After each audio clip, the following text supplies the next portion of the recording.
Voyons ensemble comment remplacer un débitmètre d'air massique de type boîtier.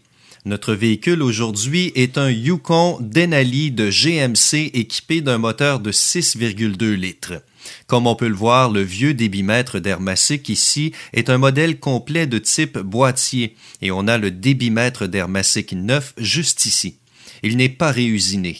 Ce débitmètre d'air est entièrement neuf et est tout indiqué comme pièce de rechange de première qualité pour remplacer les débitmètres d'air d'origine.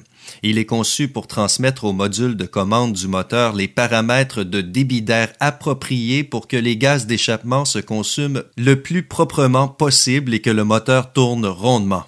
Comme nos débitmètres d'air massique sont 100% neufs, jamais réusinés, ils offrent toujours une grande exactitude et ne sont jamais contaminés par des débris, un problème fréquent sur les débitmètres d'air réusinés. Nos débitmètres d'air sont soumis à toute une variété d'essais dans des conditions extrêmes pour leur assurer une performance maximale. Ce débitmètre d'air massique répond aux plus récentes spécifications de GM, assurant ainsi une mesure précise du volume d'air aspiré dans le moteur afin de déterminer le rapport air-carburant le plus efficace pour optimiser la performance du moteur ainsi que l'économie de carburant, ce qui est le but que nous visons tous. Maintenant, vous allez constater qu'il est vraiment simple d'accéder au débitmètre d'air massique sur ce camion. D'abord, on pince simplement l'ergot ici pour dégager le connecteur électrique et le mettre à l'écart. Ensuite, on prend un tournevis à douille de 5/16e ou un simple tournevis à lame plate pour dégager le collier de serrage des deux côtés du boîtier ici. On les desserre à fond, puis on les glisse pour les enlever. Il faut aussi transférer cet anneau de caoutchouc sur le débitmètre d'air neuf car c'est ce qui assure l'étanchéité entre lui et le boîtier du filtre à air.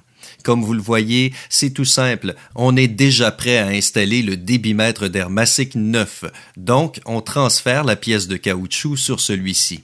En fait, dans ce cas-ci, il est plus facile d'installer d'abord l'anneau de caoutchouc sur le boîtier du filtre à air.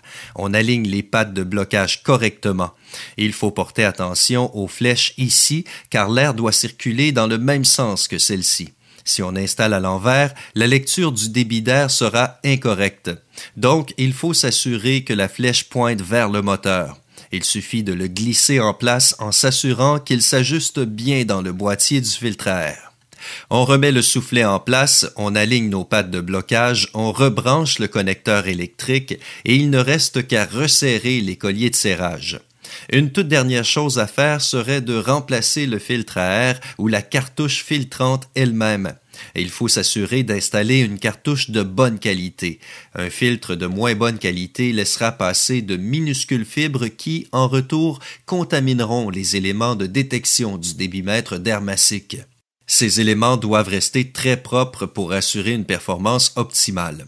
Ensuite, si des codes d'anomalie ont été établis ou si les paramètres de correction de l'alimentation en carburant ont été faussés, il est préférable d'accéder au module de commande du moteur, de supprimer les codes et de reprogrammer les paramètres pour rétablir la bonne marche du véhicule.